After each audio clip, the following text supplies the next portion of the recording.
If you have a book on Amazon that is not selling, you want to take notes on this video, because when you are a self-publisher, you're responsible for every copy sold. You don't just wake up to book sales without implementing some sort of strategy. And I know this firsthand because I've sold 50,000 books of my own, and I did that through strategy. If you're new here, I'm Latoya Nicole, and today I'm going to be giving you a few ways that I've personally used to sell my coloring books through my company, Entrepreneurs Color Too. But before I get started, I need you to go ahead and click the like button below and give this video a thumbs up.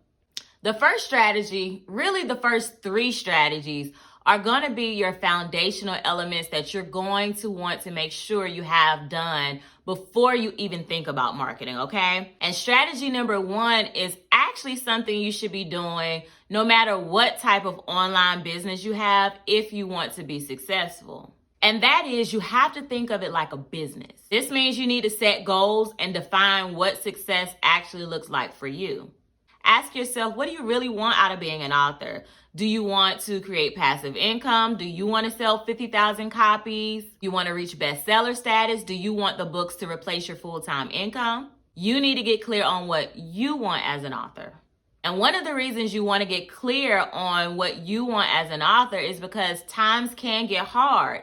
And if you're not making sales as easily as you thought, you may want to throw in the towel. And instead of you throwing in the towel, when you have a clear set of goals, you can just look back and start crossing things off your list. Like, I was able to accomplish this goal. I got this. I can run this race. Of course, you'll also use your goals to set timelines and achievements for yourself. For example, one of your goals may look like, in 30 days, I want to have 50 sales made.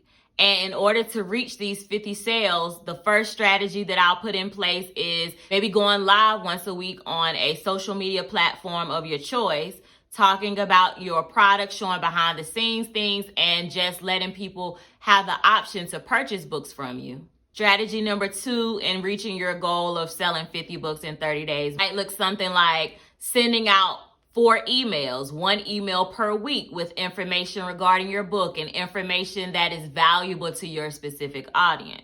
Last month, I did a video about preparing for purpose, and in that video, I showed how I set my goals. So if that's something you're interested in, I'll link that video up here. But take some time to write out your goals and determine why you want to be an author. Okay, and strategy number two, now that you know what you want, it's time to focus on that. To sell a lot of books, you want to be focused on a specific audience and a specific niche. You'll have more success with publishing 5 adult coloring books versus 5 different genres of books at a time. Think about it. If you purchase an urban romance book from your favorite author and you were like, this book was amazing, let me go back to their Amazon page and see what other books they have to offer that I can get. And when you go back to their page, all you're seeing is children's books and comic books, something that you care nothing about. You're going to be disappointed because you thought you were going back to get more of the same type of book.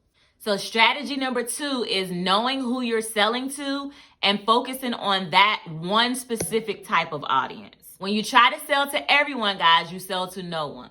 And another reason that you want to make sure you're niching down on one specific audience is because you can clearly speak to that specific audience when you know who they are. For example, with my coloring books, that's a niche in its own. My coloring books are for women, right? So when they're for women, I know when I send an email, I can start the email off with, hey sis, or hey girl, because I'm talking to a female group audience, right? So when you know who you're speaking to, you can niche down speaking specifically to them. When you know who your audience is, you'll also eliminate people who would not understand the type of material you're producing. Because what happens is if you're marketing to the wrong group of people, you'll start seeing an influx of negative reviews because they don't understand the value of what you're presenting or the culture of what you're presenting. You'll also be able to spend less on your marketing dollars because let's say you run an ad on Facebook. When you run ads on Facebook, they're going to ask you who your target audience is. When you know who you're looking for, Facebook can now put your book in front of that specific group. So for example, if your target audience is Black women that went to HBCUs, then when Facebook asks the question, Who should we be targeting? What type of TV shows do they like? What type of movies do they watch? One of the TV shows might be something like A Different World. Why? Because that was a culture-based show that highlighted HBCUs, and that's your target audience. These are also some of the keywords you should be adding in your title and subtitle of your books. That's not to say title stuff, because you should not do that. But you should at least add about 2 to 3 targeted keywords in your title or subtitle. If we go back to targeting women that went to HBCUs, and you make a coloring book for HBCUs, you may want to add that in your title. Coloring book highlighting HBCUs, or HBCU coloring book. You just want to make sure you're putting those targeted keywords in your book so that people know specifically who this book is for. And you don't just have to stop at adding it with your title and your subtitle. You'll also be plugging those types of keywords into your back end keyword section as well. Listen, niching down to a specific audience is very, very critical and so important. Even Jesus understood his niche. He said, "The Spirit of the Lord is upon me because he has anointed me to preach the gospel to the poor. He has sent me to heal the brokenhearted, to preach deliverance to captives, covering the sight of the blind, to set liberty to them that are bruised." Jesus knew his niche was the poor, the blind, the brokenhearted, the captives, and the bruised. He knew his purpose and exactly who he came to save. So be like Jesus and know your audience. Choose your niche and master it. Now, strategy number 3, I cannot stress enough, you guys. Your book needs to have a high quality cover. Some people are very, very tech savvy and they know how to make covers look good on sites like Canva. If that is you, you can definitely create your book covers using Canva, because that's what I do with my covers. But if you are not tech savvy, if you don't understand how to design things or what looks well or what you need to specifically be focused on, then you will want to hire someone for this. And you don't want to skimp out on this, because your cover is going to be the first thing that people see when they're scrolling on their phone or on their computer on Amazon. So you want to make sure your cover stands out and pops. This is very, very crucial, guys. So a good thing is, if you have already published your book, KDP allows you to go back in and edit your cover or your interior at any time. So if your cover is not up to par, you can always reach out to someone on Fiverr or Upwork to make the cover pop. When I say make it pop, that means your colors need to be bright. Your title needs to be big enough so that people can see what your title is from a thumbnail. Look at some of the books that are already selling well in your particular category or niche, and look at some of the things they're doing with their cover. Look at the colors of their color. Look how bright and vivid the colors are. Something else you can also do, if you are in questioning if your cover is good enough, some of the Facebook groups that you're in, take 2 different covers maybe and put them side by side and say, "Hey guys, I'm considering redoing my cover." They'll tell you the truth, but only ask those Facebook groups to have your target audience in them. That's what you're looking for, because that's who you want to judge the cover, because they would be essentially the ones that are going to be buying the book. All right, and strategy number 4, you can start using a social media platform like Instagram or YouTube. On these platforms, you can start building your audience by doing things like behind the scenes, reviews on your books. Maybe if you're doing a coloring book, you can be coloring your book. That's a way that you can start promoting. Add valuable information and start building an audience that will actually enjoy your type of content. For example, you can educate people on why your book topic is important. If you have a self-care book, you can start educating people about why they should be investing in themselves, why they need to make sure that they're healthy mentally, physically, emotionally. You can start a whole blog channel or YouTube channel just describing why this topic is so important.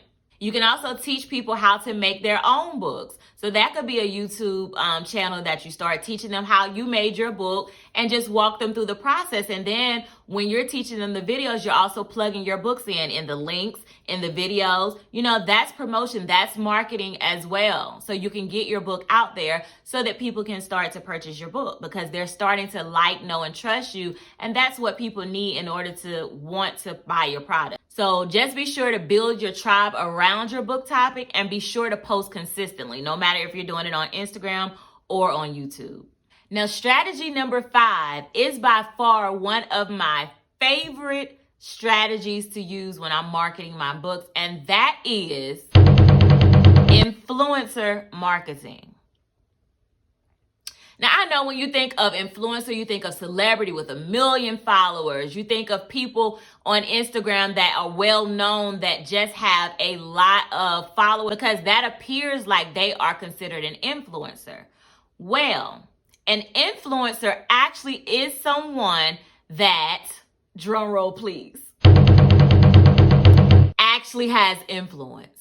And when I say this, I'm saying sometimes a person that has so many followers, you're not going to get the same amount of traffic as you did with someone who has a niche audience and their audience listens to them. For example, one time I was marketing my coloring book, and I was marketing to someone who had millions of followers. So I was so sure that I was going to get so many sales and so much traffic for my book. They posted the book and crickets. You know why? Because just because they had a whole lot of followers doesn't mean their followers listen to them, doesn't mean their followers actually trust them, and doesn't mean their followers actually really even like them. People follow people for all types of reasons. But when I found an influencer that had a specific niche audience, meaning people gonna either like them or they're gonna either hate them, right? But people know when they speak, oh, they got a point, because they're not gonna just talk off topic. They know what they're talking about, and I respect them. And when they say go, I go. So that's what an influencer is. An influencer is someone, when they say go, the people go. When they say, oh my God, I got this coloring book and I love this coloring book, and you guys need to go support LaToya, or you guys need to go support this person because their product is amazing. Their people are going to listen and they are going to start clicking on your links. Now, do not pay an influencer or seek out an influencer for any type of marketing without first having your page put together, meaning your bio needs to be completed, your links need to be working, your link needs to tell them specifically where they're going to get your book. And whenever you see that the influencer has posted your content, I do suggest that you go ahead and create a new post on your Instagram page, and under that post, make sure your caption says something like, hey guys, you can get my books by going to www.entrepreneurscolor2.com. Or hey guys, you can get my books by clicking on the link in my bio, okay? So you just want to make sure you have, again, the foundational things in place so that you're not sending traffic to your page for nothing. Because the goal is to make sales and sell books, right? If you want more ways to sell your books on Amazon KDP, download my free guide called 5 Ways to Becoming a Best-Selling Author. I'll leave the link in the description below. Okay, y'all, until next time, bye-bye.